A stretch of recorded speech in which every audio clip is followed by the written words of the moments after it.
Good evening, ladies and gentlemen. This is Barry Norman on behalf of ETX Capital, and welcome to our webinar. Tonight we're going to be discussing Bollinger Bands, but for those of you that are joining us for the first time, ETX Capital is a regulated provider, so therefore I'm required to give you a risk warning. So let me read that and get it out of the way. Trading in the financial markets can result in the loss of the amount invested. Do not trade with funds that you cannot afford to lose, and seek advice if you do not understand the risks. All information in this webinar is for educational purposes only. ETX Capital and the presenter are not financial or investment advisors, and we do not recommend any securities or instruments. Any securities we talk about tonight are for educational purposes only. Now, for those of you that are joining us through a promotion or through the internet and don't know much about ETX, we are a fast-growing financial services company based in London. We are authorized and regulated by the FCA, and we're also a member firm of the London Stock Exchange. When you trade with ETX, you can use our binary options platform, which is a perfect place for new traders to start because your risk is only the dollar amount you type in the screen, and you're just predicting whether an asset will go up or down. Once you've learned to understand the financial markets better, and you want to start trading in CFDs, spread betting if you're in the UK, or Forex, you can then move up to our ETX Trader Pro, which is our web-based login, which will give you the most advanced platform in the world and customizable charts and everything you need to begin trading in the financial markets. Or you can select to use our downloadable MT4 platform. But you can use one of them, all of them. You have one account, you can move amongst them. You just decide and you contact our customer support, and they'll make sure you have everything you need to trade the way you want. So let's get started talking about Bollinger Bands. Now, Bollinger Bands fall in a category that's known as technical analysis. These bands were created by a money manager named John Bollinger, hence Bollinger Bands. It's rare today to see any chart not accompanied by Bollinger Bands, or they are the most visualization tools used by especially Forex traders to predict overbought and oversold markets, and also to see where to put your stop losses and take profit points. They have multiple uses in the marketplace, and they're very easy to use and apply on your charts. There has been an abundance published on how to use these Bollinger Bands. Now, I'm going to start out here and tell you, John Bollinger is still a very active money manager and researcher. Because of the popularity of Bollinger Bands, there are many traders out there pushing and selling all types of interpretations of the system that was developed by John Bollinger. But if you really want to learn in depth about Bollinger Bands, you can go directly to John Bollinger's site, where he'll teach you all the different strategies that were developed with these bands when he developed the bands and how to use them properly. Once you've really mastered all of that, and it'll take a bit, not a great deal of time, but it'll take a bit, you can then start using other people's strategies. But much of the information out there is discretionary in theory, and the how to use Bollinger Bands information usually pushes it back to the trader to interpret what the securities price is doing relevant to the bands. So the first and most important thing is to learn what these bands are and how to read them, or first how to put them on your charts. So before describing the strategy, let's look at exactly what Bollinger Bands are, and also what we consider to be the genius behind Bollinger Bands and his newer Bollinger Bands percentage. Okay. Now, Bollinger Bands is one of the few technical indicators that's actually dropped directly on your chart. Most technical indicators go on your charts but go below price. Bollinger Bands are dropped right above price, and Bollinger Bands consist of 3 bands. An upper band, a lower band, and a simple moving average band that smooths out the roughness in price. Now, these are basic calculations, and you should know something about how they're calculated. Because they are so popular, you'll never have to do a calculation. Even back years ago when I first started using these, they were available to be put on charts. You don't need to know all the numeric. You need to have some grasp of how they're calculated. But after that, you never have to do a single calculation. But you should, like I said, have some basics. Now, Bollinger Bands work in all financial markets. They were originally developed for the equities market, but they've been adjusted over the years as Forex, commodities, and futures became more popular, and especially with the online trading, Bollinger Bands has become one of the most popular bands. Bollinger Bands can be used in most time frames, from very short time periods to hourly, weekly, monthly. So you can apply these on whatever type of chart or whatever time frame the chart you're using that fits your trading style. So Bollinger Bands answers a question: are prices too high or too low on a relative value? By definition, price is high at the upper band and price is low at the lower band. That bit of information is incredibly valuable. It's even more powerful when combined with other tools, such as indicators for confirmation. Bollinger Bands, like most technical indicators, is not a standalone trading system. It's a technical indicator that gives you some information, but should be confirmed with other indicators. So now let's talk about where these Bollinger Bands are, how they're calculated. This gets a little wordy, okay, and I've tried to explain it or tried to describe it in the most easy way I can. But when you're talking about mathematical calculations, it's really hard to put it in anything interesting. So we're going to go through this, but then we're going to go over and actually put these on a live chart. So Bollinger Bands are used to measure the highness and lowness of the price relative to previous trades. Bollinger Bands consist of an upper band at 1 times a 5-period standard deviation of the moving average, and a lower band at 1 times a 5-period standing deviation below the moving average. The closer a security is to the lower level, the more it's oversold. The closer a security is to the upper level, the more it's overbought. Now, most research and strategy revolve around Bollinger Bands using this concept. Okay. Now, interestingly, in the real world, no statistician would ever calculate what's called standard deviation, because what Bollinger Bands uses is a standard deviation on price movement and calculates the upper and the lower band. But standard deviation is a very intricate calculation. The calculations involved are somewhat complex, and the risk of making a mistake is high. Also, calculating by hand is very slow. This is why statisticians rely on spreadsheets and computer programs to crunch their numbers. So as the name implies, Bollinger Bands are price channels that are plotted above and below price. The outer bands are based on price volatility, which means that they expand when price fluctuates and trend strongly, and the bands contract during sideways consolidation and low momentum trends.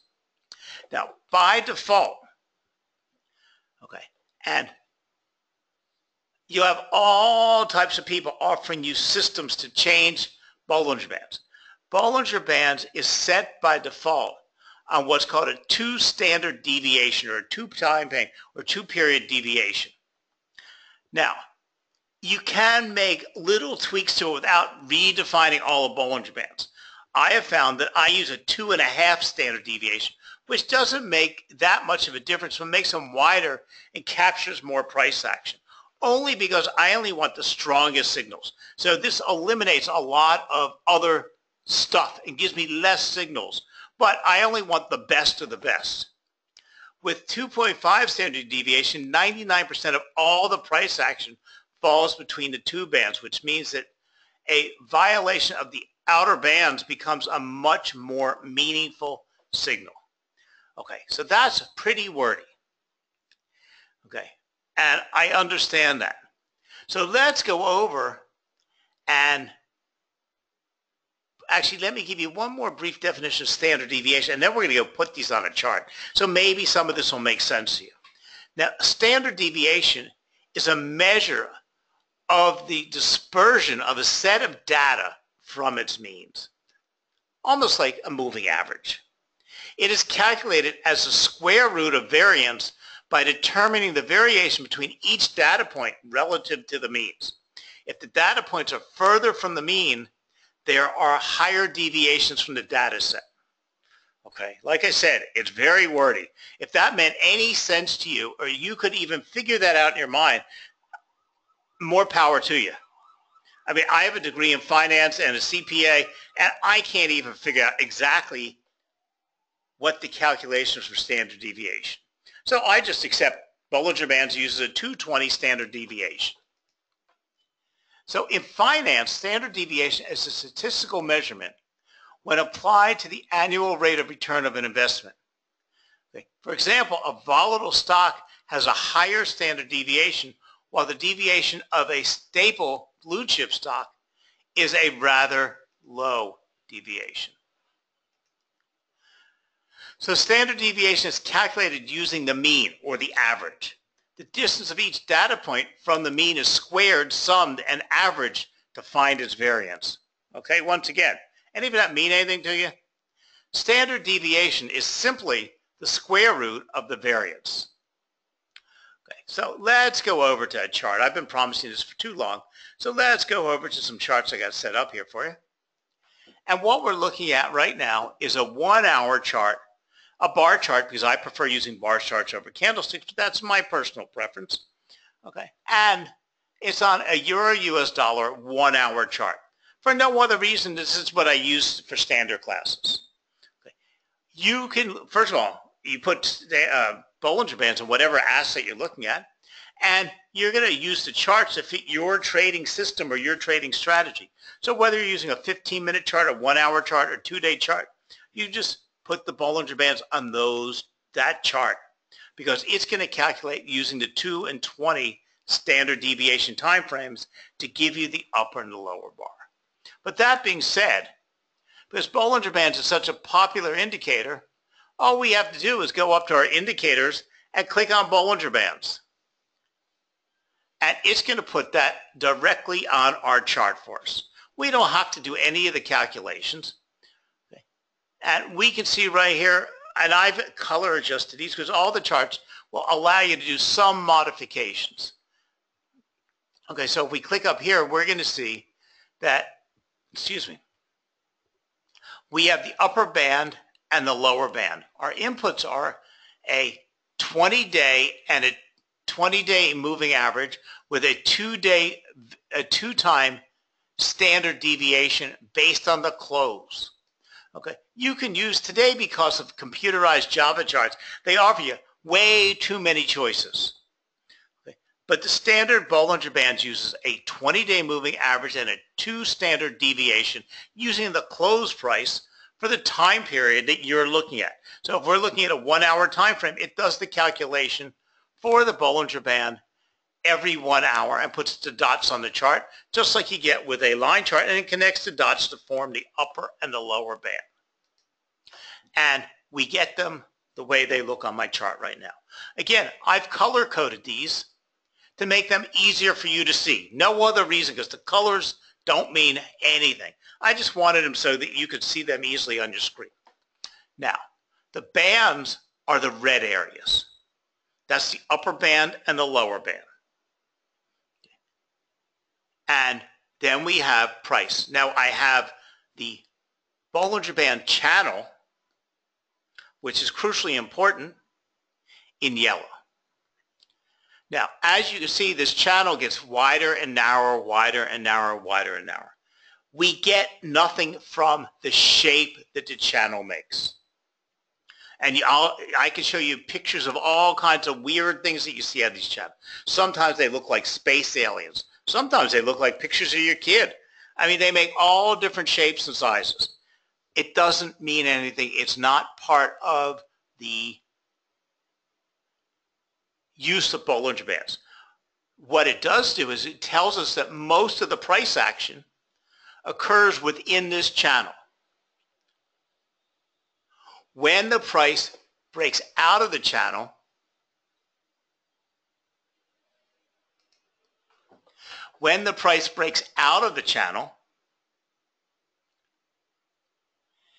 or comes in connection with the upper or the lower band, in this case the red area, it's trying to tell us something.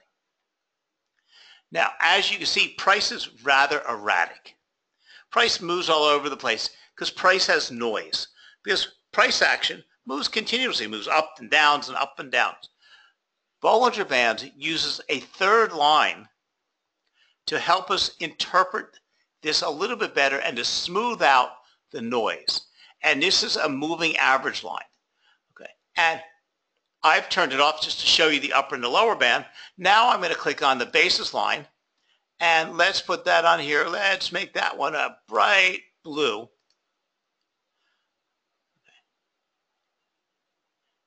And now we have our moving average line, which smooths out some of the prices.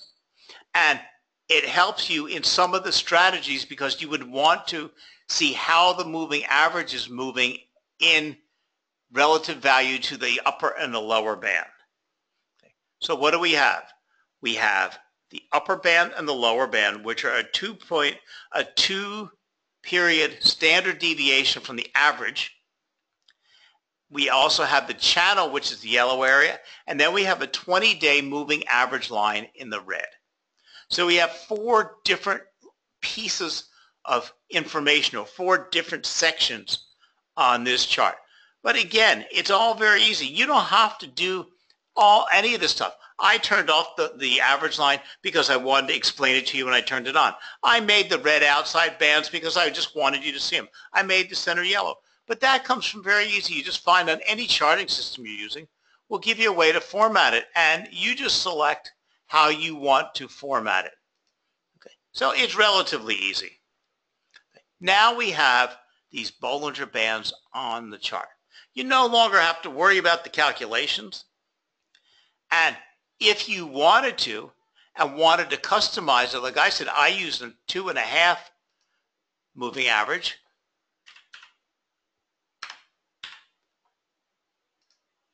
Okay, as you can see, it's simply widen the bands a little, because that way what happens is I get less action or less price breaking those bands. And when price touches those upper or lower bands, I want a significant reason for this. Okay, that's it. All you're doing is cutting back some of the signals it might be generating. Okay. As a beginner, I would advise you to stay with the standard 2.0, which is a 2-time period standard deviation. Okay. Don't see much different. It's this finite little bit of difference. Okay. Now, we've got this simple little indicator on our charts. It's a big wordy decision with a big long mathematical calculation. We've got it on our charts. Wasn't so complicated. Now we have to start making a little sense out of it. So let's go back to my PowerPoint and let's try to make some sense of what we want to do with this thing. Okay. Now, so Bollinger Bands uses the base band, which is the 20-day moving average, the upper band, and the lower band. We've seen how to put it on the charts. Now, Bollinger Bands has 3 primary uses. It helps us recognize double tops, head and shoulders, and patterns because they will all take place within that band. It will give us reversal signals. It'll give us identify early warning signals of reversal. And it also gives us trend analysis. It will help us detect continuation or conclusion of a trend. Okay. So there are simple strategies and more complicated ones. Before we look at my favorite, which is the %B, let's look at some easy interpretations for you to take the first bite out of using Bollinger Bands. Now, One of the most popular patterns that traders like to use with Bollinger Bands is the identification of a simple M top or W bottom. When we see price moving inside the band, we're going to look for it to develop into this formation, which is simply a W. It's going to come down, make the first bottom, bounce back up, make a first top, come back down and form a second bottom, and we would look for that second bottom to complete that W. So we've seen it make a W bottom. We can also just reverse that and see the M, which is just the upside down variation. But do you notice something about these?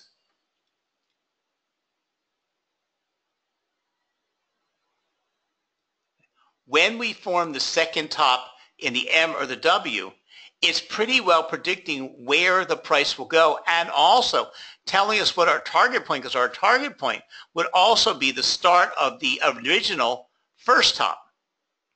So it gives us double tops or double bottoms. So when we start seeing the formation of what we call the N, which is the first leg up, first leg down, first leg up, we are now looking for that completion of that W or the M. So it's giving us a little bit of heads up. So when the second peak or the N is formed by the asset price action, it is time to establish a bearish position in the trading asset. Should price continue to rise after the fact and move higher above the second top, it is a signal to exit and wait for a new opportunity to arise. Okay. So remember, each thing has the reverse action. We're going to get the W formation coming from a downtrend to an uptrend to a downtrend, moving back to the uptrend. So when we form the N, it would be down here at the second bottom. So there we would be looking for a positive move upward. When we see the N form that is part of a uptrend, downtrend, uptrend, we are then looking for the downtrend to continue. So in both cases, we have a formation of a W or an M. Now, we highly recommend combining the Bollinger Bands with the RSI indicator. It's the perfect match. There are two types of tops that you need to know about. After a trend move, a price fails to reach the outer band as the uptrend becomes weaker. This signal is usually accompanied by an RSI divergence, a continuation signal. During a consolidation, price spikes into the outer bands, which gets rejected immediately, reversal signals into a short direction. The screenshot below, which unfortunately came out very, very small here,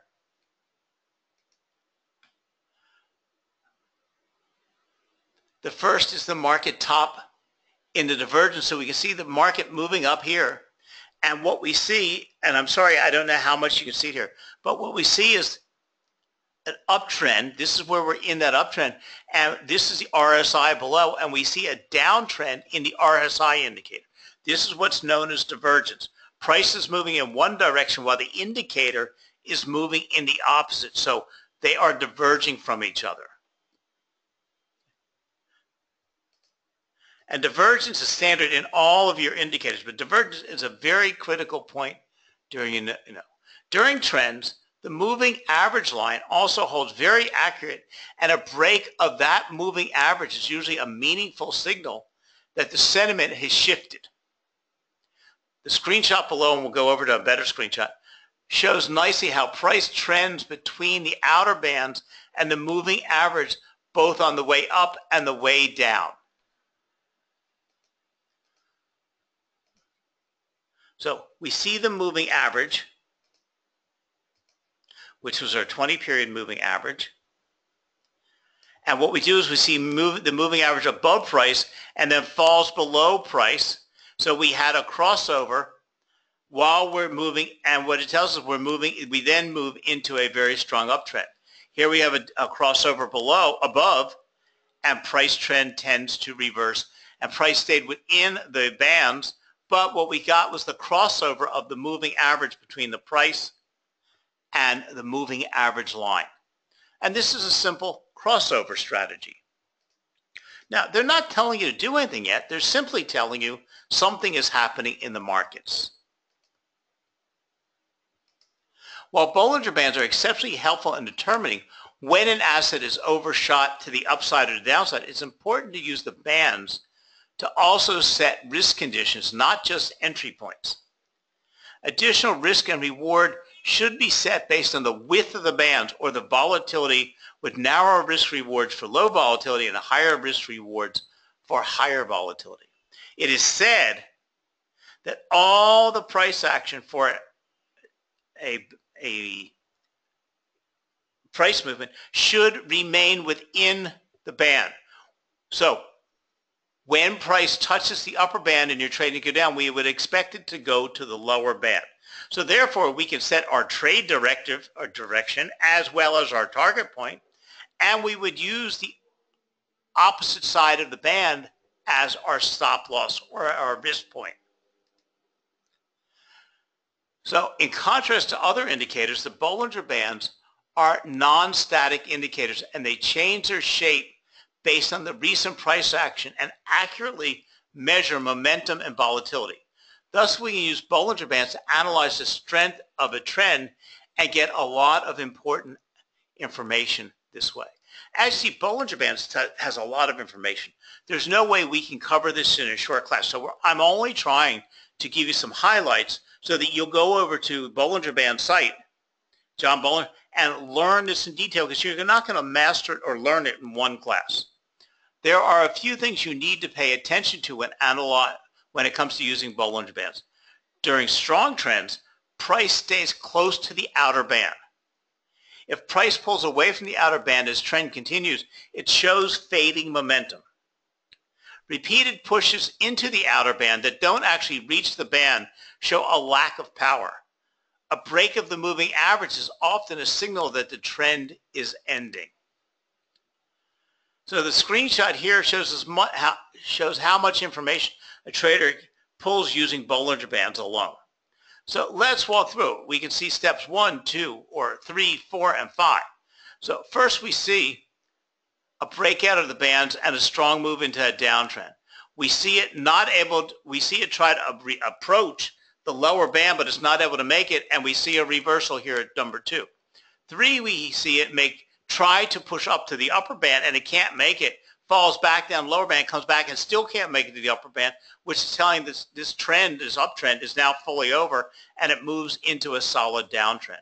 Here in 4, we see it walking down on that bottom band, which is a strong sign of a strong downtrend. And then we see it here not able to reach down and break below, coming to that lower band, and we see it move back up to the upper band. It's able to break through it, but not able to sustain, and it falls back down. So we have a 5-step story of how this whole price moved. So originally, price is strong in the downtrend, and price stays close to the outer band all the time. Then price fails to reach the outer band, and it shoots up very strongly. That's 1 and 2. Okay. See how it hugged the lower band? Then 2, it's unable to stay on that lower band, bounces off it, it's not able to come back towards close to it. And then 3, again, we have the same thing. And then 4, we have it moving down to that downtrend and hugging that lower band. So 3, the swing highs with a lower price. 4, a strong downtrend where price stayed close to the outer band. 5, price consolidated sideways. So you got a lot of information in this Bollinger Band.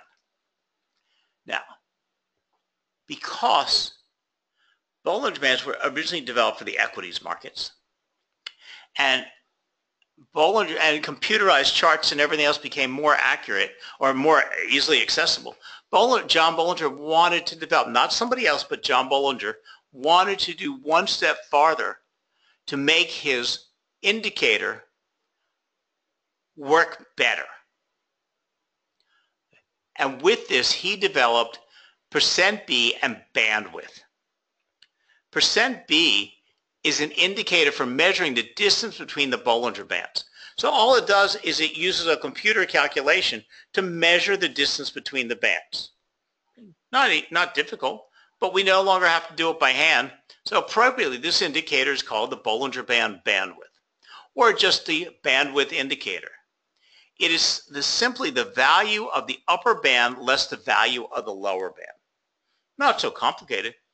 Now, understandably, assets with higher prices tend to have higher bandwidth, okay, readings than securities with lower prices.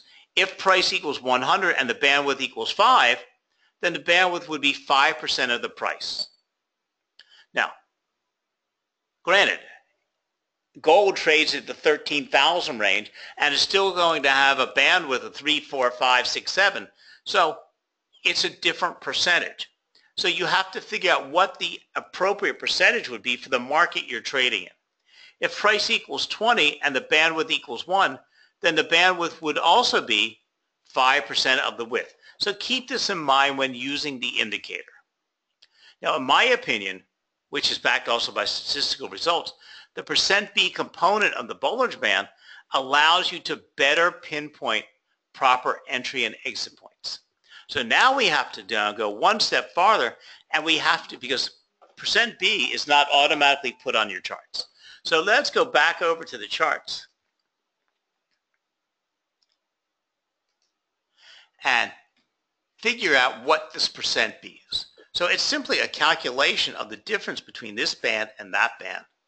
Now, relative to the price. So what we do is we have to go up here to our indicators and scroll down here to our Bollinger Bands percent B, because it is dropped on separately. We click on it, and now it is dropped on the bottom of your charts like RSI. Okay, and we can see it here on the numbers over here, and we can see it moving up and down based in this bandwidth contraction. This is called the percent B. So let me make it a little bit darker so you can see it a little bit better.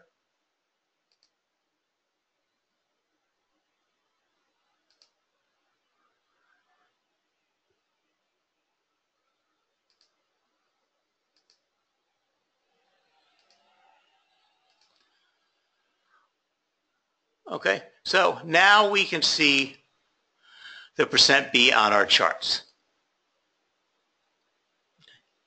And this is an indicator to itself, but it's simply a derivative of the Bollinger Band. So it's a derivative of a derivative. Now let's talk about how we would use this percent B, because more experienced traders with Bollinger Bands much prefer this percent B. So percent B is an indicator derived from Bollinger Bands and quantifies the security's price relative to the upper and the lower Bollinger Band. So in other words, what it's doing is converting that visual channel into a numeric value. So here is the actual calculation. Percent B equals 1 when price is at the upper band. So whenever price is at the upper band, percent B down below on that little chart would be a 1. Whenever percent B equals 0, when the price is at the lower band. Okay? So whenever the price hits the lower band, it's at a 0. Percent B is above 1 when it is above the lower band. There's no other calculation. When it goes outside the upper band, it moves above the 1. When it moves below the lower band, breaks out of the lower band, it moves below 0. When it is at the upper band, it is at 1. When it's at the lower band, it's exact at 0. Percent B is above 0.50 when price is above the middle band, the 5-day SMA or the 20-day, depending on what you're using. Percent B is below at half a point or 0.50 when price is below the middle band. So you only have 0 and 1 and 0.5 above and below. So that's the whole range that you have. Now let's not freak out. You don't have to calculate anything. Like I said, you simply go on your charting system and drop it on your charts. Not difficult. Now, when you're buying a security, we want the percent B reading to be below 0.1 for multiple days or multiple time frames. The lower the percent B reading and the more days in that row below the reading, the more oversold the security is and the greater the historical edges. Okay. Now, this is key to trading with Bollinger Bands, and by applying a few additional filters, you are then able to build strategies with high average gains per trade and high success rates over, and it's been tested for over 11 years when Bollinger developed his percent B. So when you're trading with Bollinger Bands, and especially the percent B component, you want to be as structured and rule-based as possible. Now, all of this sounds like a whole bunch of work, doesn't it? Now, the fact is, we can also go up here, because Bollinger Bands is so popular, we can simply go over here to the Bollinger Band strategy under indicators, which just takes all of that we've been talking about and drops it on your charts. And as you can see, whenever the Bollinger Band gives us a proper signal, it's actually just denoted with an arrow on your chart. And here we have our percent B at +2. Here we have a minus percent B. Okay, and it's just on our chart. So it's just giving us, it's taking all of that interpretation and putting it directly on our charts for us. So we don't actually have to do much of anything except make decisions. And again, you would never use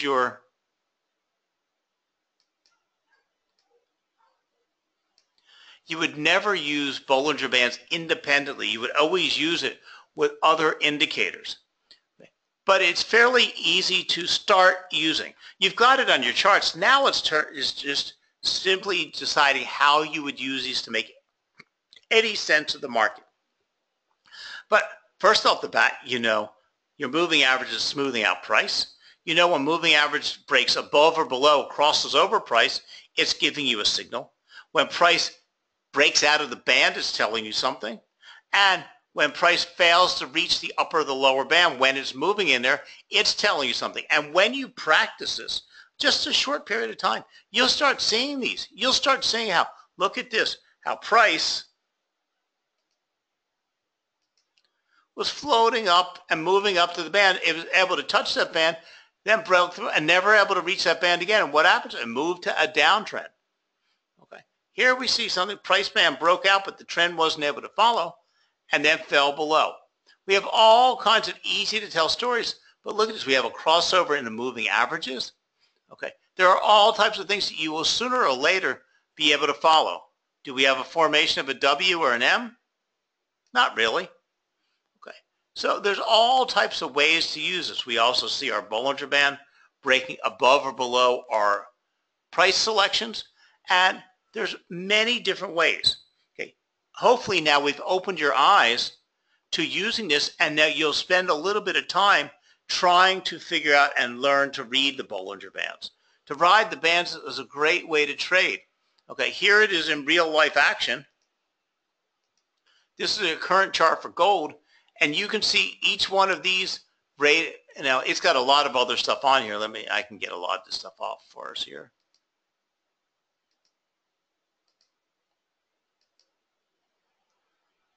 Uh-oh, I can't get that one back on.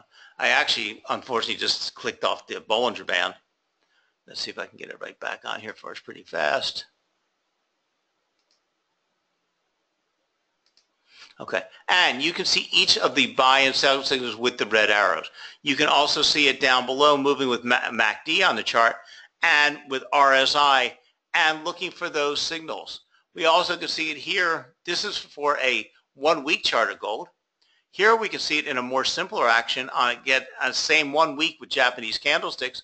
And what do we have? We have a sell signal when the price broke out and wasn't able to stay above and fell back into the channel. And we've done all of our calculations to figure out where our risk-reward ratio should be, where we expect our target to be in that price range, and where we would set our stop losses. So there's many different ways that we can use Bollinger Bands. Like I said, it's not something that you're going to master in no time flat. It's hard to see in this one because I've been using this for a while, but we can see how the price of Bitcoin surged up, and this is what made this Bollinger Band channel look so weird, because we had all of this huge volatility over the last week or last 10 days in Bitcoin, and we see how wide this is, but look at how price has had a problem with the upper band, how it topped out the upper band here when it hit the 47, broke out of the band, and then moved down within that band to trade at 36, but how it rode that band all the way up to 46 today. Okay, I mean, I can't even understand Bitcoin. I can't even interpret it, because I was telling everybody at 45 to sell, and yes, you would have still made money, but you probably would have got it stopped out when it hit 47. So, but Bollinger Bands is very, very helpful in your trading strategy and should be incorporated within everybody's trading systems. So again, don't go out there reading everybody else's interpretation. Go to John Bollinger's site under Bollinger Bands and read exactly and learn exactly what he's trying to explain with this and understand all of that. And then you can read all the other people that have applied other interpretations. Okay, and you'll find that you can use it to set your profit points, your stop loss, your take profits, your entry points and exit points, and you'll learn how to use it in combination with RSI and MACD, and you'll see that it works very, very well. But it's going to take you a little bit of while to test it and understand it and see it. So thank you very much for joining us tonight. This class has been recorded. You can use the same link you used in tonight's class to come back and see this again in about 24 hours. So thank you very much. Thank you for being part of ETX, and thank you for joining us tonight. Bye now.